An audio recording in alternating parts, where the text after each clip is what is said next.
Você acha, Bernardinho, que quando.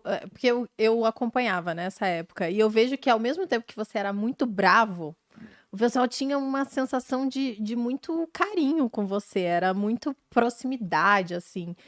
E a gente, né, como líderes, eu e o Bruno, eu tenho uma equipe, eu fico sempre pensando, como que eu faço para ao mesmo tempo causar autoridade e ao mesmo tempo conseguir ser próxima, não ser escrota, não ser, sei lá, Claro. de alguma forma conseguir fazer com que as pessoas me vejam como igual. A primeira coisa assim, não existe a melhor forma, existe a sua forma. Você é É, Malu, Bruno é o Bruno, Bernardinho é o Bernardinho. Então o que eu digo é o seguinte, nós todos vamos errar na forma, mas eles não podem nunca duvidar da nossa intenção.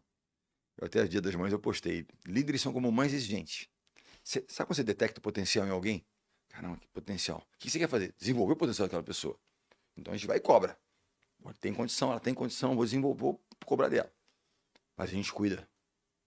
Então a pessoa tem que sentir isso, né? Cobram e cuidam. Eu acho que essas são questões assim que da liderança muito importantes.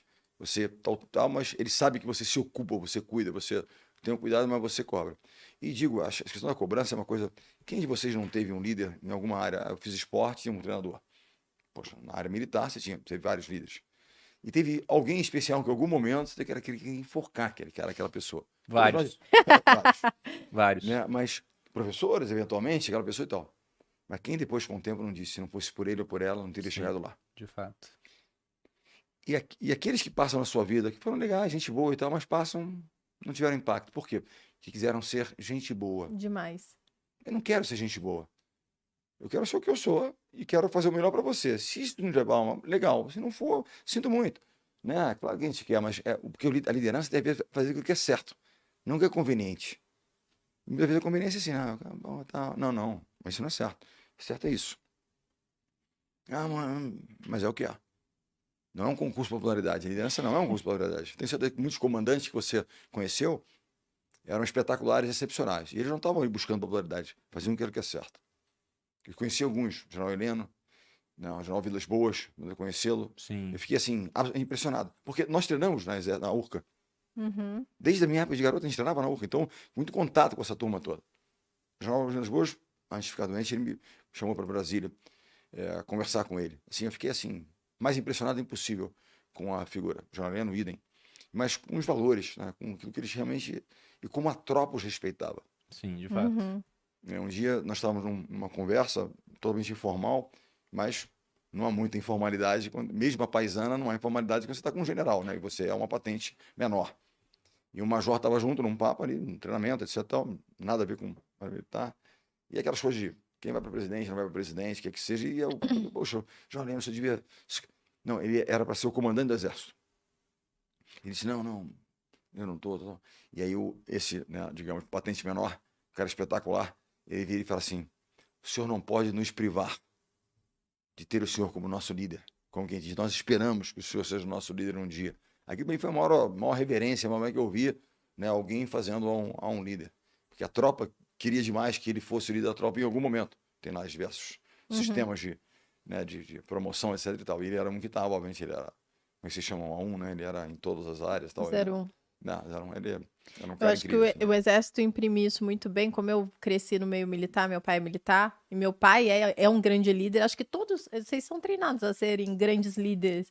Tem instrução de liderança lá dentro, né? E era uma pergunta Muito. que eu ia fazer até pro Não, Bernardinho, mas mas só, continua. só terminar. E eu acho que uma das coisas que mais contribui para isso é que vocês lá dentro do exército, vocês estão no campo de batalha juntos. Então, geralmente o líder, ele tá sofrendo junto É isso. com o seu subordinado.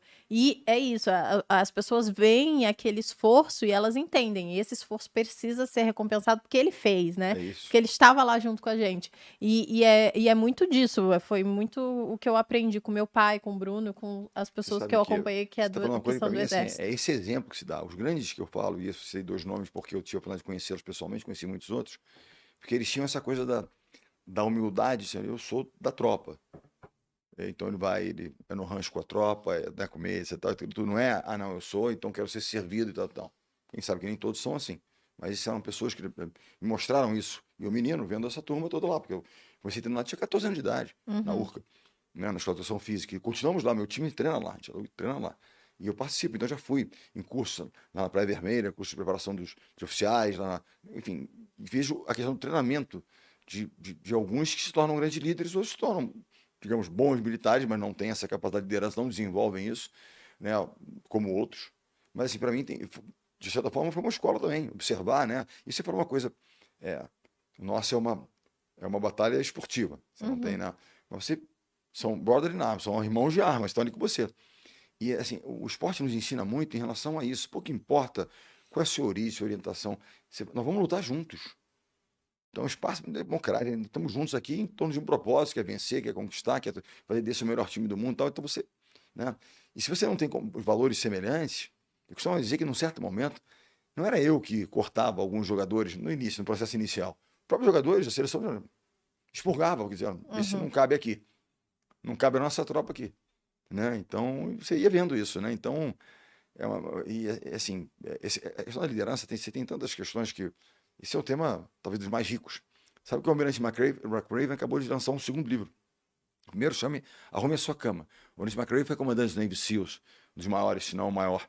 O primeiro livro ele fala sobre 10 lições, como ele está treinando para se tornar um Navy SEAL, tropa de elite das Forças Armadas Americanas. Sou muito fã dele. E até lançou um segundo, que eu vou ler agora, e já tem uma editora querendo trazer para cá, que é certamente espetacular. Para ter noção da importância do McRaven no cenário mundial, eu costumo dizer, em 2 episódios. Osama Bin Laden foi executado. É uma tropa de McRaven quem executa Osama Bin Laden. Aquele filme que se tornou famoso, o Capitão Phillips, do navio que foi sequestrado, McRaven que resgata. Então, McRaven foi um treinamento dele, foi um Navy SEAL. E você conhece um pouco da área militar, vocês conhecem? Se tornar um Navy SEAL é algo quase sobre-humano. E aqueles que resistem, né, no processo de seleção, tentar da Hell Week, lá, enfim, é incrível. Então, as lições são lições que ele aprendeu e se tornou um grande almirante, um grande líder, depois vai para a universidade, quando estava treinando para se tornar um Navy SEAL. Então, ele fala de 10 lições. E a primeira é sobre o tema mais importante, que é a disciplina.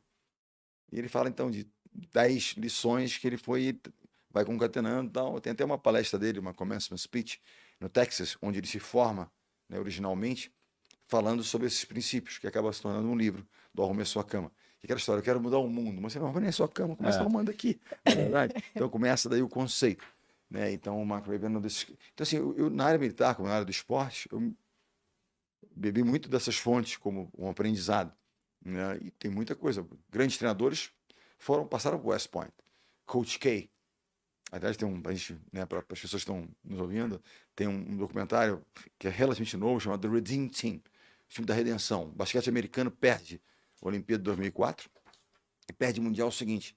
E Coach K, que é um treinador que foi de Duke durante muitos anos, Mike Krzyzewski, escreveu alguns livros também, grande líder, ele é de origem militar e fez West Point, trabalhou em West Point como treinador. Então tem toda uma formação de liderança ali, ele vai para Duke, um dos maiores campeões da história do basquetebol universitário, e ele leva de novo a seleção americana para o ouro, que é a mais talentosa, que tem, imagina, aquele turma todo, né, jogando Olimpíada, mas já perderam, e perderam o Mundial. Coach K é chamado para liderar um grupo. E ele traz de volta Kobe Bryant. E é muito interessante como é que o líder pelo exemplo. Tem apenas um spoiler desse, é um episódio só, espetacular. Eles estão em Las Vegas treinando, seleção americana, só astros da NBA, imagina. Mega milionários, mega astros, aquela coisa toda, tem uma folga. Las Vegas vão para os clubes. E aí, quando eles estão voltando, uma turma voltando, não sei se LeBron tá, mas tinha uma turma dessas, assim, Dwayne Wade e tal, voltando da balada, sei lá, 5 da manhã, foram se divertir, estavam de folga, por favor. Estão chegando, cruzam com quem na recepção? Kobe Bryant. Roupa de malhar, luvinha. Kobe, não, tô indo malhar e tal. E os caras são no elevador meio constrangidos, né? O cara que é talvez do nosso principal, se não indo malhar, e nós chegando da noite. E disse que aquilo gerou um efeito dominó, que no final da semana, se era de repente era um sábado, né? Sexta-feira seguinte, todos estavam malhando. No horário de Kobe Bryant. Como é que ele... E ele disse alguma coisa? Não, tô indo malhar. E foi só o exemplo. Exemplo. Ponto. Tem nada que você vai dizer que vai inspirar mais do que você fizer. É verdade. Isso é clássico. E veja que não era só o treinador como líder, ele tinha outros líderes embaixo dele para construir um grande time, né? Esquece, se você não tiver... Eu falo desses que eu chamo de early adopters. Eu falei do Giovanni aqui, eu falo do Escadinho, eu falo do Bruno. São os líderes sem os quais não teriam chegado. Com certeza não. Aquela história, não é o general tal. Você tem ali uma função. Né? Então, você tem lá O Bill Belichick, treinador, tinha o Tom Brady, tinha o outro, líderes, né? Então você tem que ter. E essas pessoas são. E outra coisa para você observar, até onde eu posso ir ou não.